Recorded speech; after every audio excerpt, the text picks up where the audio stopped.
Welcome to the Marshall Pruitt Podcast, your weekend IndyCar listener Q&A show. It is Tuesday, October 3rd, about 4:15 p.m., 5 o'clock here Pacific. Need to fire off our, that's right, that is right, the Racing Family Show with my guy Chris Wheeler. So let's see how many of your questions we can get through here in the next 45 minutes or so. Just got back from 5 days in Monterey, covering the Ren Sport Reunion 7 event. Thoroughly amazing. I'm trying to think of the IndyCar drivers I came across. Was it just one? I'm not totally sure. Graham Rahal, I think, might have been the only one who I saw. Saw lots of other drivers, but in terms of dedicated IndyCar folks, I think GR was the only one. Amazing time had. Ended up not seeing a lot outside. I spent most of those, 4 of the 5 days, almost entirely inside, capturing podcast/video interviews with legends of Porsche.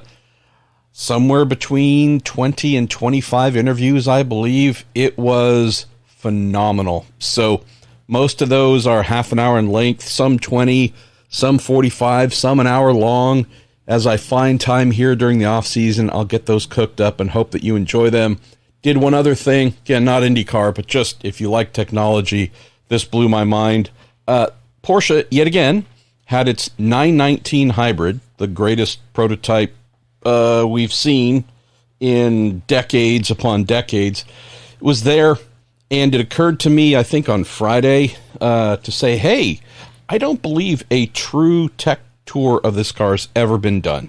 2-liter V4 turbo hybrid, double energy recovery systems, one off the front axle, one at the rear with the MGU-H heat-based turbo. I mean, just this thing's the wildest prototype there is. It's still, even though it hasn't run since 2017.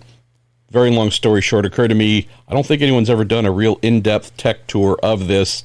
Asked my friend Mark Lieb, who's one of the factory drivers of it, and now a manager and person in charge of stuff at Porsche, and he said, yep, let's do it, and he was our guide. So I'm going to try and whip that up sometime here soon, but oh boy, just a magical time there. And yeah, more content to come. Give you another quick update before we get rolling.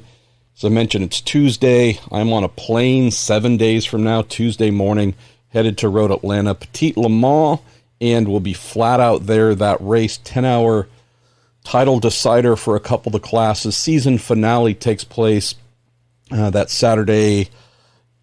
Stay over Sunday. Got some cool stuff there, and then I think a little bit of stuff even Monday morning. Then I fly home. And then finally, kind of, sort of, I start my off season. So I'm so excited. I can't wait. I just want to be a bum for a little bit.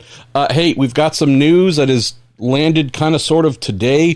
I think after the questions were put together by our pal Jerry Sudduth about our folks at Arrow McLaren and Juncos Hollinger Racing formalizing some form of relationship.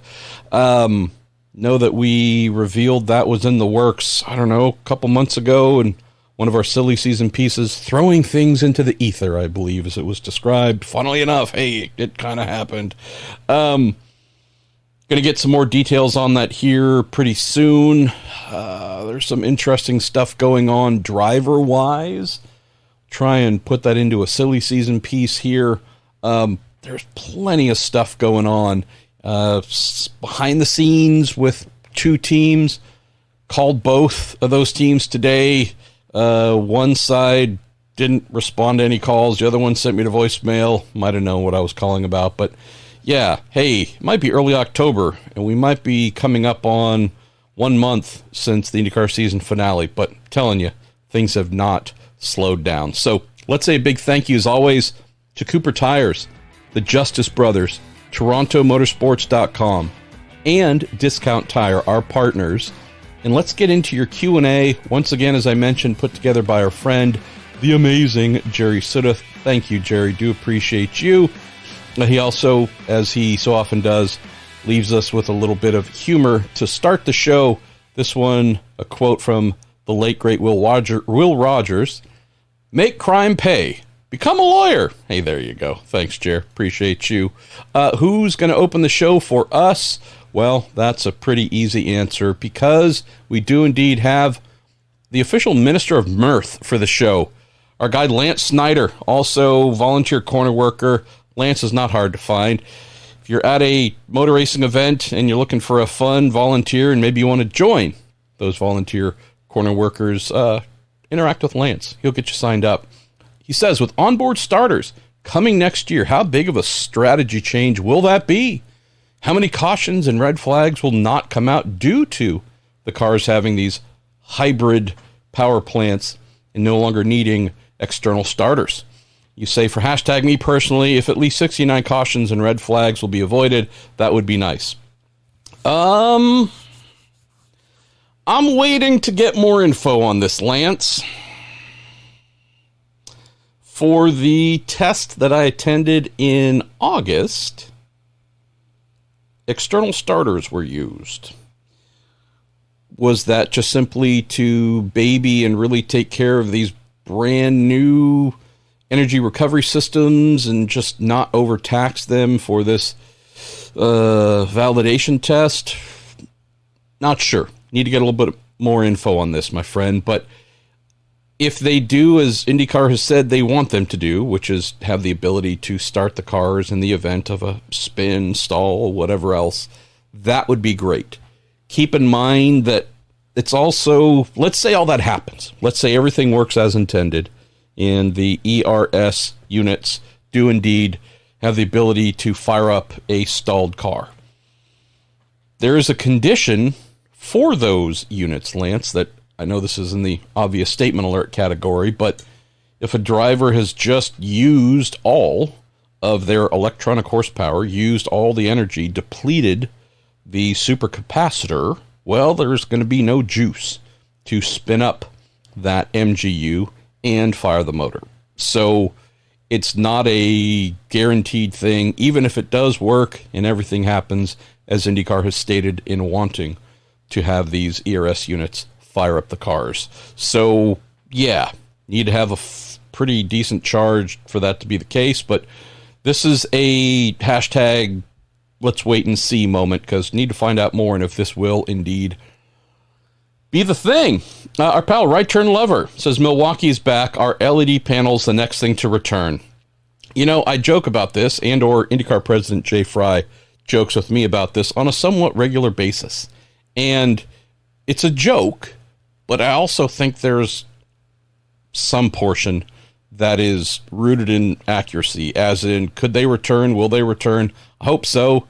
I think they were good when they worked. It was the when they didn't work part that was the problem, because there's too many times where they didn't work.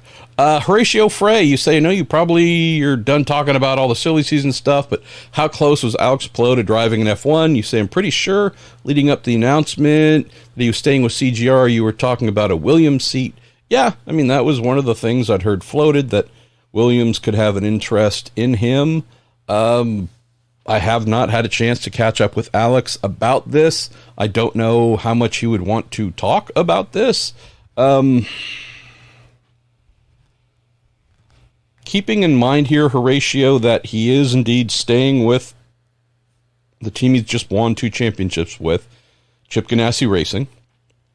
Keeping in mind that last year, summer of 2022, things got pretty ugly with him trying to leave, and that was a rather contentious thing, right? I would just suggest that the willingness for Alex to talk about wanting to go elsewhere, do other things with other people, I feel like he knows that this is probably not something Chip Ganassi wants to hear about or read about. Sorry that I'm mixing my words so much today. I don't know why, but it is what it is.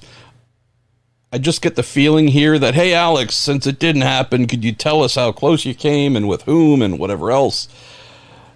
I'm not saying he couldn't answer those questions, but I would say that knowing he has elected to stay with Ganassi and how Chip is all about loyalty and was pissed, humiliated, and you name it last year when Alex was pulling a number of stunts to try and leave.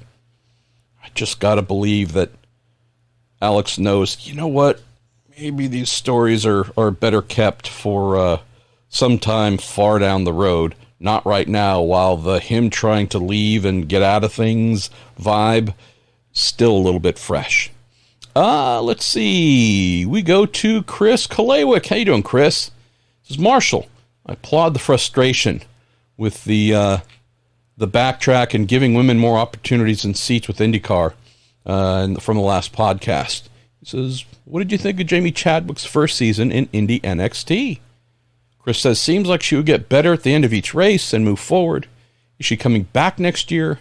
You'd mentioned Paretta Autosport possibly being in the grid, on the grid, maybe with Tatiana Calderon. Any update on that? I probably need to give a bit of a caveat here early. After Monterey, IndyCar season finale, was home for like a day or two, went to Indianapolis for IMSA, came home, was home for a little, barely over a week, trying to catch up on a lot of stuff. Also, splitting my energies across multiple series and clients, then just got back from 5 days or whatever it was in Monterey, probably today. I hate to say it, Chris. Today might have been the first day where I actually jumped on the phones to try and catch up with folks and learn things, all IndyCar related, to be less dumb. This area with Jamie falls into the still dumb category. So I know the team, the Andretti Global team, absolutely wants to hold on to her, is working on that. I know that we haven't seen any formal announcement that DHL is... Actually, I take that back. DHL did give me a quote. Sorry, I'm forgetting. DHL did give us a quote at Racer confirming that they are not returning to Andretti, did not state where they're going. We expect that to be Ganassi.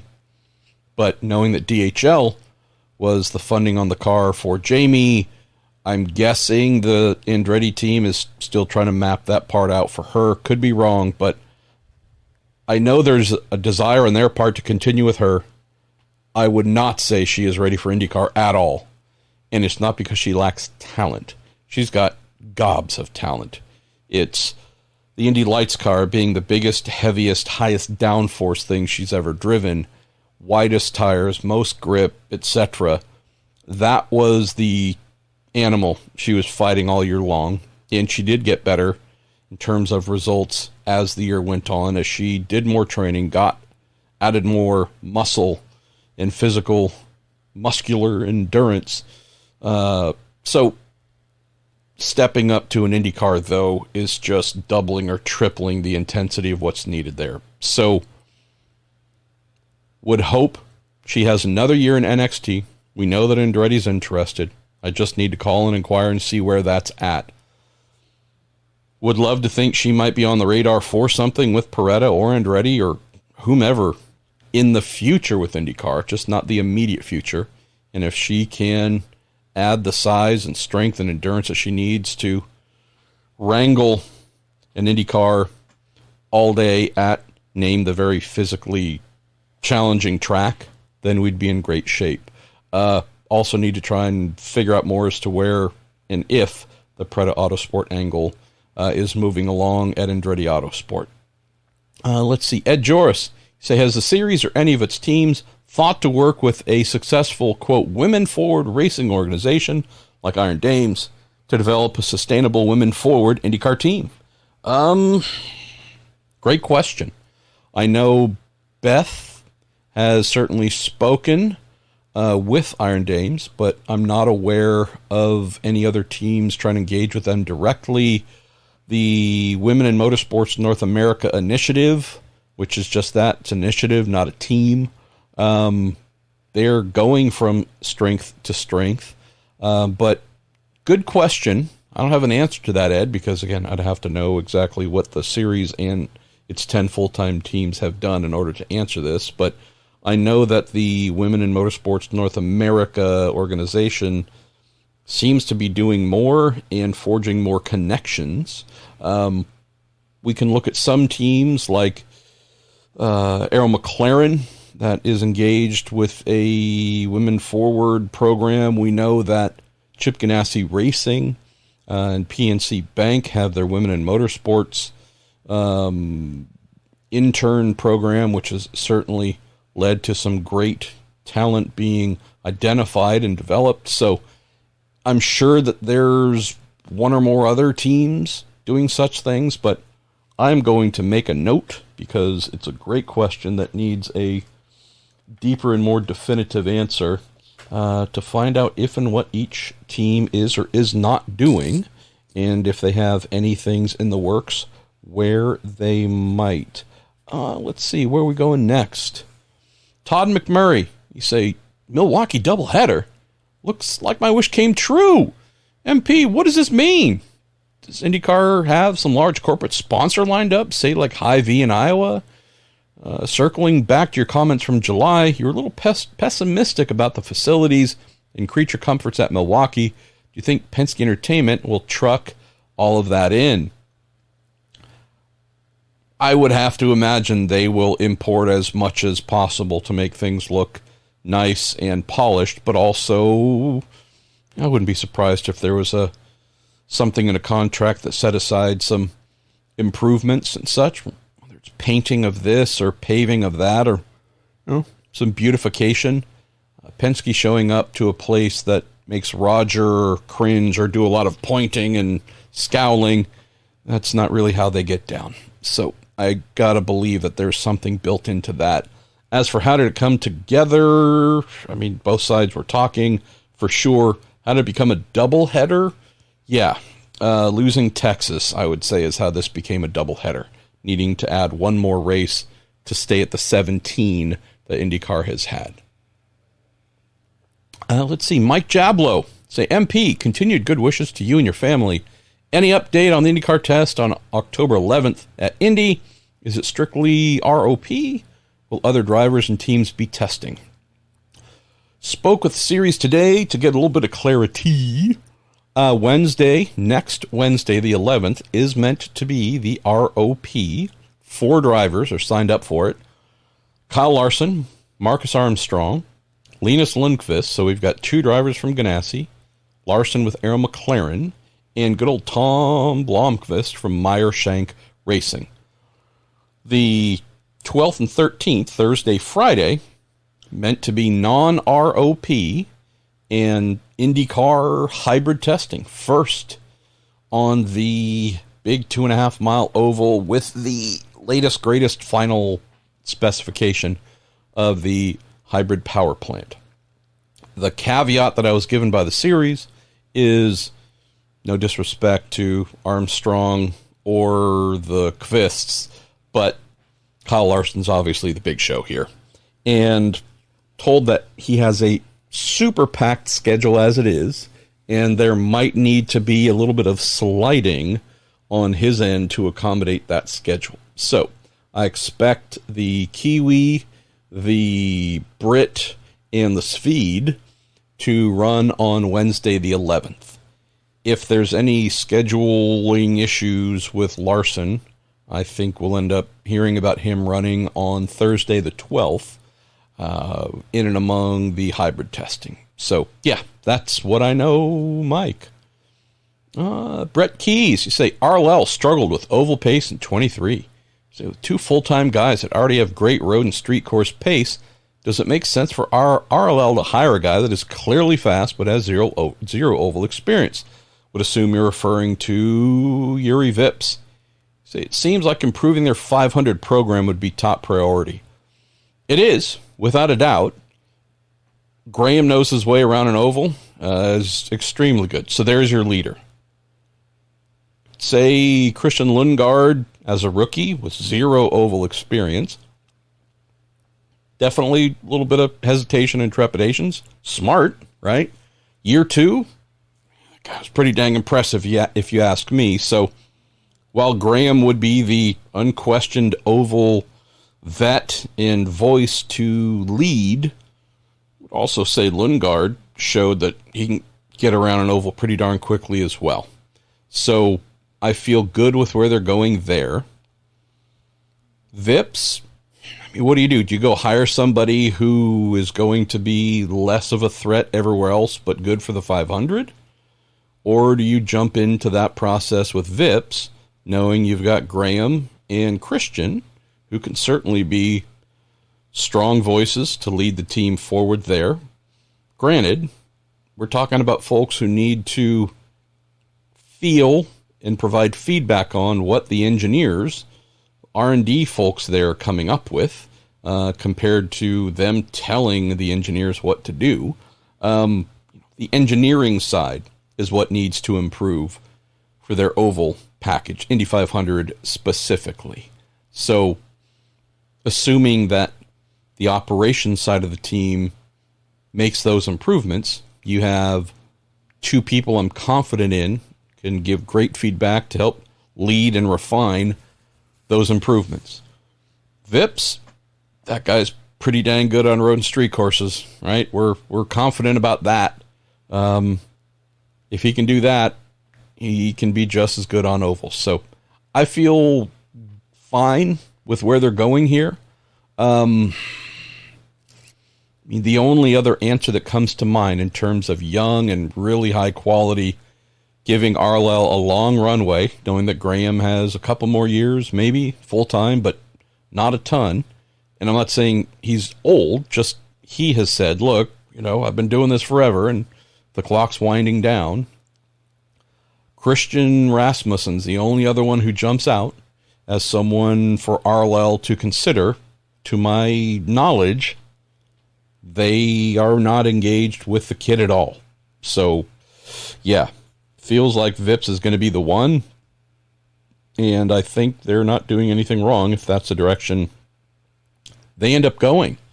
Cody Phillips, from what I understand, they will be adding some weight to the back of the cars next year in the form of some hybrid contraption. Are there any drivers that you think will benefit from having a bit more weight at the back of the car? Just those who prefer understeer. Like if Sebastian Bourdais was still driving Cody, he would love this development. I haven't heard of anything with this lightest version of the energy recovery system that suggests the balance of the cars being radically thrown off.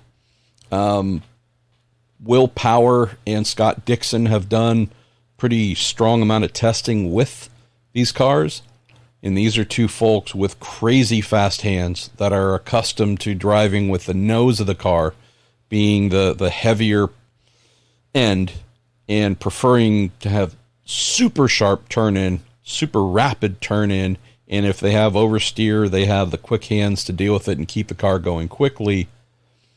I didn't hear anything from them in on the record, off the record, you name it, conversations where they said, oh boy, this thing's now an understeering pig, an oversteering pig, or anything like that. Am I saying the car's handling perfectly? No. But these are two guys who would say, hey, this ain't it. This is terrible. I haven't heard anything to suggest from either of them that that is indeed what's going on. Barry Lee, you're up next, and man, I'm totally unprepared for your question, so this is my fault. And Jerry, if you can carry this over for next week, I'll try and remember. Sam P, you wanted me to remind you after the season to revisit the topic of total time spent in the pits for each team and see how that correlates to how they finished in the points. Yeah, sorry, homeboy. We'll try that again next week, and if I fail next week, then the week after for sure, but we'll get to it, no doubt. Daniel Ingleton, MP, best wishes to you and the family. Say with 5 of the last 8 races of 2024 being on short ovals, will teams prioritize test days to short ovals more than they would have done in the past few seasons? Yes, without a doubt.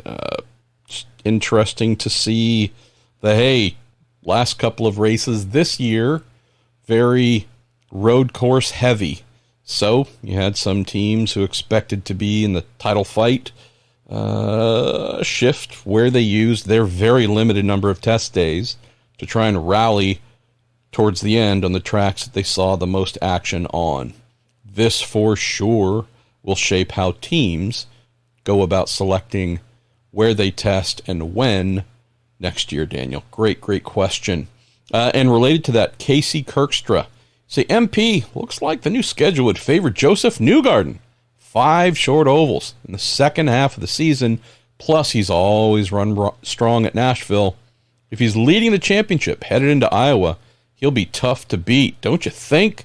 I'll say really kind words here. Best you and your wife in the renewed cancer fight.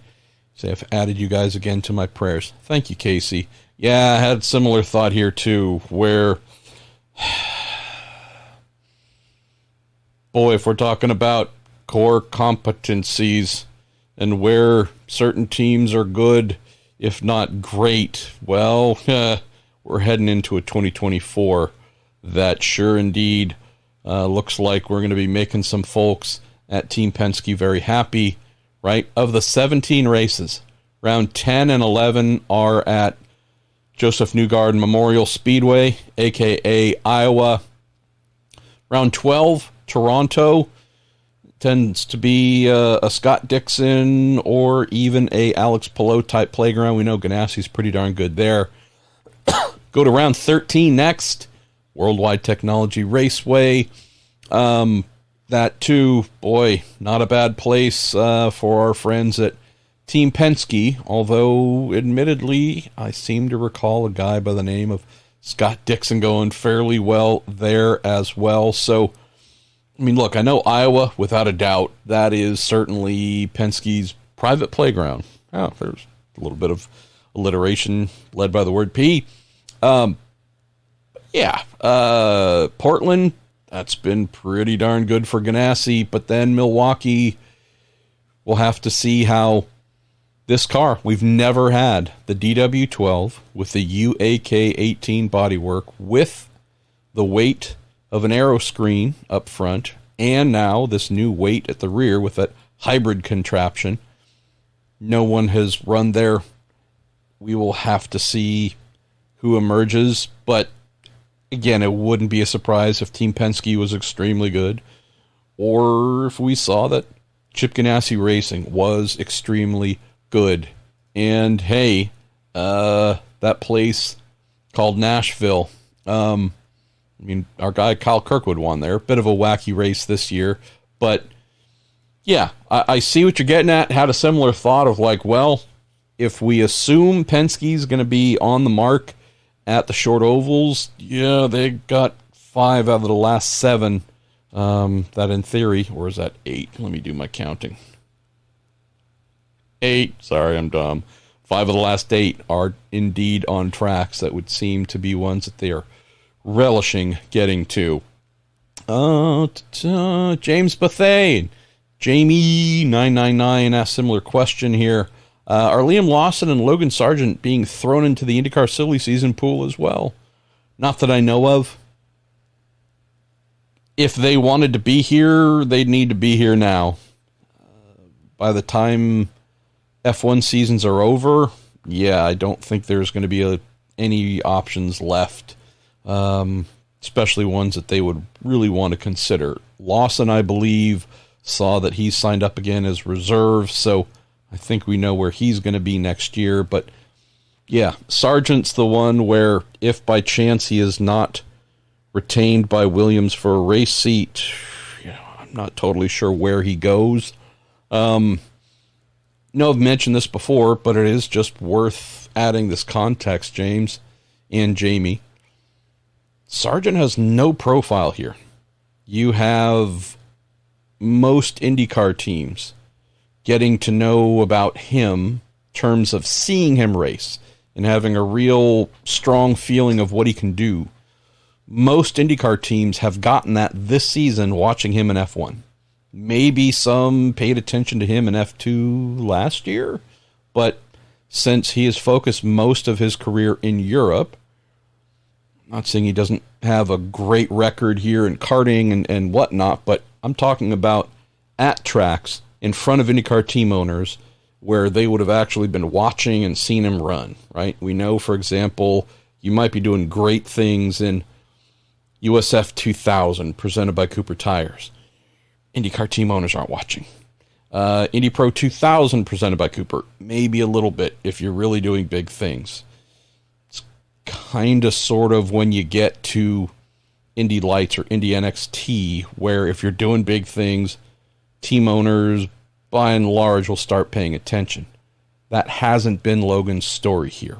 So just keep in mind, unless he is bringing a big old bag full of money, we're talking about a lot of teams who will probably have their drivers sorted before the end of the F1 season.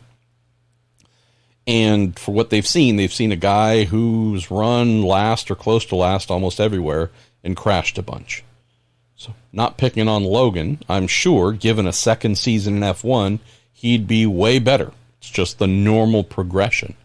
But if he's having to try and attract IndyCar team owners strictly based on performance, not bringing money, I don't know if he's done anything to make any jump up and say, oh my gosh, I'm moving people out of the way to get you. So, yeah, I do hope for him that his F1 dreams continue, because if they don't, I just struggle to see where he would land in something that he really and truly enjoys.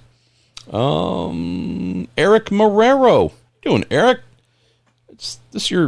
Might be your first time sending in a question. If so, thank you.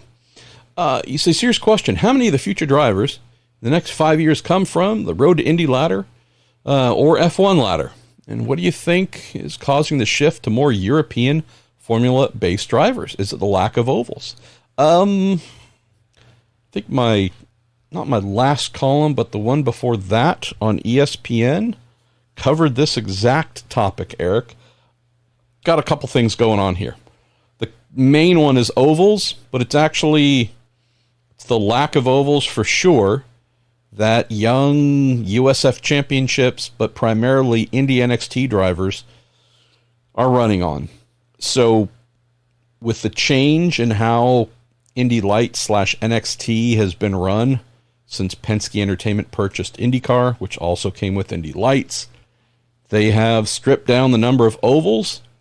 They have taken away any big ovals. So the recognition by a number of IndyCar team owners and team principals has been this. Hey, a kid coming out of a top 10 Formula 2 team is really freaking good. And that's because the majority of Formula 2 teams are phenomenal. And so if you are winning races in F2, running again top 10, top 12, that is a huge, huge statement of your baseline skills. Don't have any oval experience, but you've been going to like Ivy League elite type universities to gain your junior open wheel experience. There are just a couple of Indy NXT teams that fall into that category. It is a much finer filter here. Top 2, maybe 3. Maybe 1. 1 or 2 drivers are looked at with similar levels of reverie from an IndyCar team.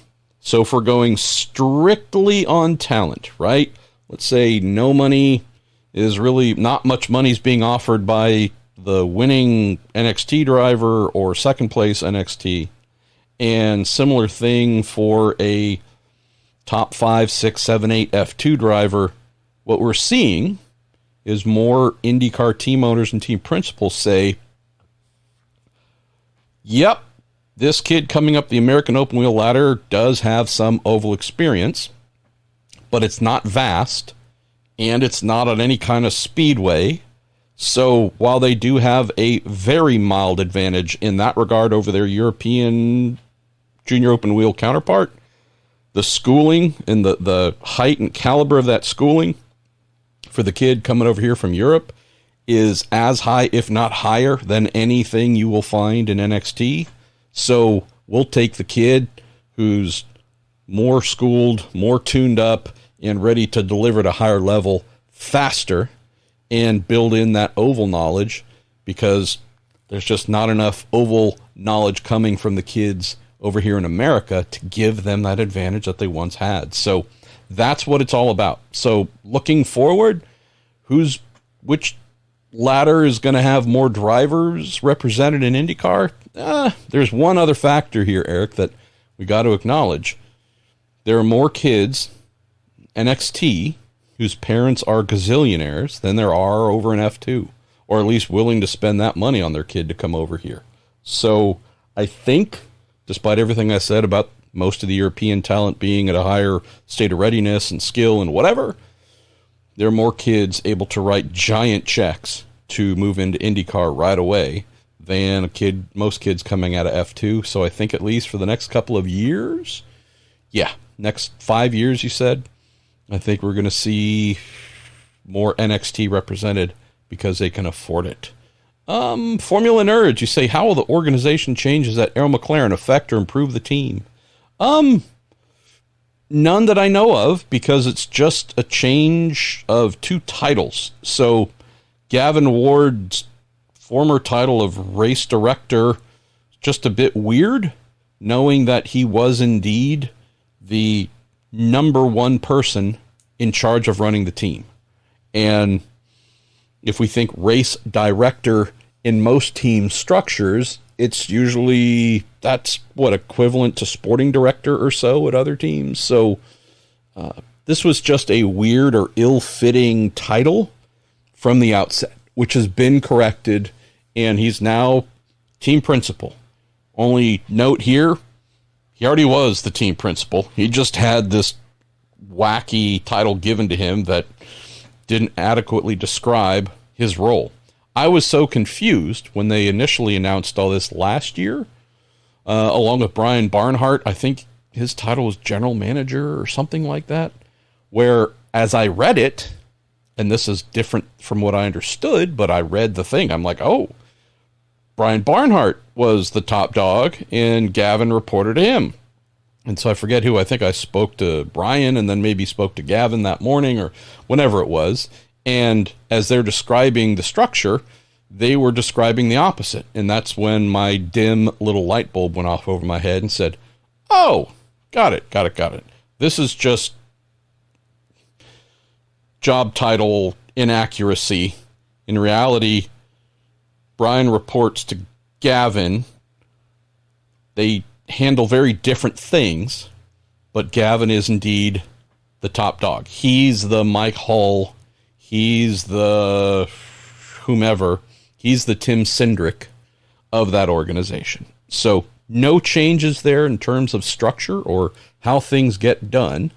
Only main thing they're looking to fill, and for all I know they've already done it, is they're looking to backfill Billy Vincent's post as team manager, but that's yet again something else I should make a note to check in on, because I'm not sure where they are at.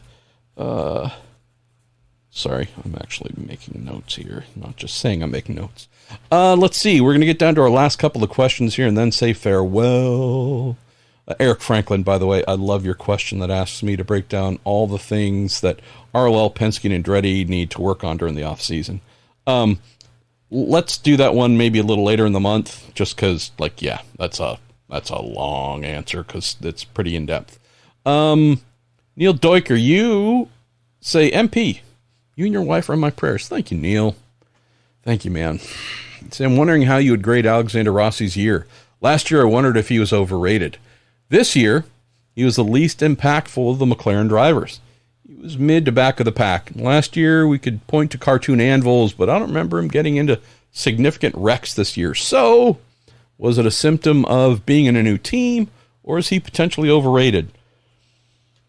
Don't think he's overrated, Neil. We know anecdotally, Arrow McLaren cars are not the easiest things to drive. There's some teams where their setup philosophy is something where new folks climb into those cars and go, wow, this thing's a rocket. And I don't have to wear myself out to get the speed out of it, or I don't have to exhaust myself to get the speed out of it. Some teams, you gotta absolutely exhaust yourself to get the last ounce of speed out of them. Seems like the Arrow McLaren team was not able to find the exact perfect harmony across all three cars at each event. Rossi is one where, working with the great Craig Hampson, I did expect more in the second half of the season, right? New to the team, new to the engineer, new to everything, right? I didn't have crazy high expectations for Alexander to start. Be honest, I thought we would have seen a little more towards the second half of the season. I'm holding any final judgments here, as if my judgments mean anything, but I'm really looking to the start of next season, Neil. I doubt anyone at Arrow McLaren would say this and whatnot, but I'm looking to Alexander's output in the opening 3 or 4 races next year with a very keen eye, because I know a lot of people who'd love to be in that car. And it was Pato and then everybody else at that team. Not even close. Again, on select occasion, you'd have Felix being the fastest. On select occasion, you'd have Alexander. But by and large, it was the Pato award show, and that's how the season went.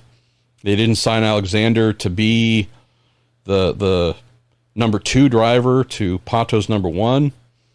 Team didn't win at all this year, so there's that. But bridging the gap to Pato and making this more of a Dixon Palou type scenario, a McLaughlin Newgarden scenario, right? A name a team where its top 2 drivers are really close scenario. That's what they're looking for. And if Alexander can demonstrate that to open the season, I think things are going to be really strong for him, and there should be a pretty decent runway for him. If that doesn't happen, I will be concerned. Let's wind down here with Ian Keyworth. Say, MP, any more news on the rumored Argentinian IndyCar race next year? What do you think the likelihood of this coming off happens to be? It's all about money, brother. Mark Miles, Penske Entertainment CEO, told us that they have effectively agreed to terms on this, but still need to hammer out the finer details. I mean, really, the details come down to money. And so if the money is provided, it will absolutely happen. It's really as basic as that. This is a money trip and nothing more than that. And that doesn't have to be a bad thing. I don't mean that to sound negative, but this isn't about, hey, we think we're going to have maybe a 20-year runway down in Argentina with a race, and we're going to get the first one in, but we're confident this is going to have a long lifespan. I've heard nothing to suggest this is more than a one-off trip. So for it to become solid, and I can't give you odds because I just don't know where the money is or isn't at, there needs to be real money committed and transferred. We've had too many Chinese IndyCar street race, Boston IndyCar street race type scenarios where, hey, we're going to do it and we're going to maybe announce it, and then the money doesn't show up. I'd say before anything would get announced, there would absolutely need to be a pretty steep delivery of money for that to be something IndyCar is confident in doing. So very much, as I understand it, Ian, of a put up or shut up type deal. And so, yeah, keep an eye on it. But the fact that this has been in discussion for so long and wasn't in a place of being ready and done by the time the schedule was announced in late September, it's something that has me concerned for sure. Why don't we close with our guy, JJ Gertler? Isn't it nice that Honda Performance Development is honoring the departure of Ziggy Harkus from the paddock by changing their name to HRCUS in his honor? Honda Racing Corporation, United States, Harkus, in his honor. Class act. JJ, I love you. I love you, man. I appreciate that you spot the silliness just as I do. And then stuff like this where I didn't spot it. So good on you. Jamie Dollinger asking, what is Marco Andretti's involvement in the Andretti Global organization? To my knowledge, nothing in terms of from a management or infrastructure standpoint. I do think we'll see him doing some driving of Andretti Global content in the future, but I'm not aware of him having any kind of active internal role. And I'm going below the red line of death here. Johnny Patrick, Marshall, best you in the family, is wondering if there's any news in Simon Pagenaud's official recovery. You say he seemed to go quiet on social media since his last post. Just wondering if there are any updates on his health. Not yet. Texted him last week just to say, hey, buddy, thinking of you and I hope you're well. And that's it. He just sent a nice response back, but haven't probed. He knows my number. I don't mean to put that in a way of like it's all on him, but like Simon is an immensely calculating person. He does not do anything without a lot of running of scenarios and game planning, and if he says something, it's because it is exactly what he wanted to say or not want to say. So whenever he is ready, whenever that time comes, whether it's me, another reporter on his own through social media, he will let us know. And that's why bugging him and asking for updates, I'm not saying those who might be reaching out trying to get updates are bad people or doing anything wrong. I just know that someone I've had a pretty close relationship for about 15 years. Just not an area, Johnny, where I've wanted to push into that. And yeah, when he's ready, he'll let me or us know, and we will celebrate and hope that we can do whatever we can to hopefully get him back into a race car and do the thing that he is meant to do. Let me see. Where are we on the good old clock? Yeah, we got a minute or two more here. Got a couple questions about this, and we might go deeper on this for sure in an upcoming episode or two. Just reiterating, I'm leaving very early Tuesday morning next week, so I'll do everything I can to get an episode out Monday, but I then kind of sort of am in full IMSA mode, so it might be the week after Petite where we do some deeper dives. But Swinglish and a few others asked about hybrid testing, saying with Penske and Chip Ganassi having tested the hybrid systems, and there might be others I'm forgetting, how is IndyCar ensuring fairness to the other teams that haven't tested? So they're all more or less invited to come and partake. I believe Arrow McLaren has gotten in on the running of a car for Chevy. I believe Andretti Autosport either has or will. I don't know how many other teams will be nominated to by each manufacturer to actually run the cars on their behalf, but this is a case where all information, all data gathered by both Chevy and Honda is then passed down to all the teams that they are contracted with through engine leases. So that is where fairness, parity, you name it, is maintained. And this same process was done with the UAK 18 Aero Kit, for example, where all the learnings from Chevy was sent to all of Chevy's teams, and same with Honda. So that's what IndyCar has done for a little while now, and they have a great relationship with Team Chevy and Ilmor and Honda Performance Development, which will soon be Harcus, HRCUS. And that process seems to be working, I would say, fairly well. Jacob Behrman, you got one in here. Chris D'Amato, Marcelo. Marcelo, you say, MP from one Bay Area person to another. Can we discuss telemetry and data analysis from the IndyCar website?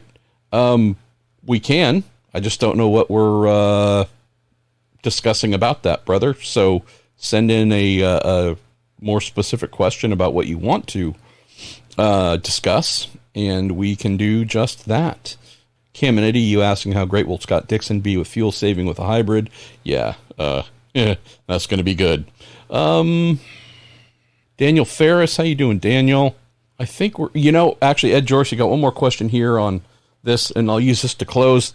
Any of you sent in stuff that you really want answered, but I didn't, fire it back in, and again, we'll get to it in the coming weeks. got a long off season, y'all. Ed says, how much spy versus spy type stuff is going on between HRC, and Chevy Ilmor over the development of 2024 hybrids? And is it just me, or is the cloak of secrecy thrown over this testing process counterproductive? You say, I would have expected IndyCar YouTube videos every week. Am I the only one? All right, so the last part's my fault, legitimately. I've got at least 2, maybe 3 videos left from my August hybrid test visit that I just need to get to.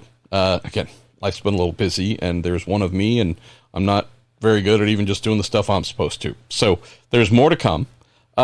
Also, I did leave a voicemail with IndyCar last Wednesday in my drive down to Monterey saying, hey, let's get caught up on hybrid stuff and hybrid testing so I can do a story about it. I haven't gotten a call back, so I will make another call tomorrow, I guess on the 1-week anniversary of that voicemail, and see if we can have that conversation and I can put that story together. When I was at that test in Sebring, Chevy had asked for no photo and videos of the back of the car to be taken because they did have some development engine parts that they were testing out, that being hopefully what they would be using to have great success in 2024. So it would be hard for Honda to have gotten any spy photos in that scenario because I know who all else was there that day, and there's nobody who would have been manning a 1,000mm lens to do that. So here's the thing to know. Except for those scenarios where they say, hey, we're doing something private, please respect that. I watched Wayne from Ilmor and Matt from HPD walk side by side, back and forth from each other's camp multiple times over the 2 days. And that's because both sides are collaborating on creating the energy recovery system. So there is a little bit of like, hey, we're going to go under our tent. Hold on, let us throw a blanket over something. We don't want you to see, and vice versa. But other than that, truly, this odd scenario of seeing Wayne Matt Niles, like shoulder to shoulder, walking back and forth, diving deeply into things that normally these two would not be talking about. But that's the spirit of helping IndyCar, with HPD looking after the energy storage and release side, and Ilmor / Team Chevy on the mechanical side, the actual harvesting, and then deployment back through mechanical means. So anyways, I would say other than any engine-specific development items both camps are trying to work through during hybrid testing, it's really the only stuff where they would try and keep each other out. And so far, it appeared to me that they're respecting each other, and also just in speaking with folks, there's a really good vibe of how this is going down. All right, thank you all for sending in your questions. Thanks again to Jerry Sudduth for putting them together. If I didn't get to whatever you wanted, please fire them back in. Just have a little bit of patience with me next week, since I'm basically home for 1 day. Also, if you're interested in joining the Prude listener group, which is just amazing, check the description here. That's going to be the new thing. Instead of rattling off the email address in the show, just check the description, show description here, and it will have the email address. Send an email there. You'll get an automated response, tell you how to sign up. It's on Discord, and then you're going to have a new racing family who, those folks are pretty darn awesome. So I'm Marshall Pruitt. Thanks again for Cooper Tires, the Justice Brothers, TorontoMotorsports.com, and Pals of Discount Tire. I'll speak to you next week.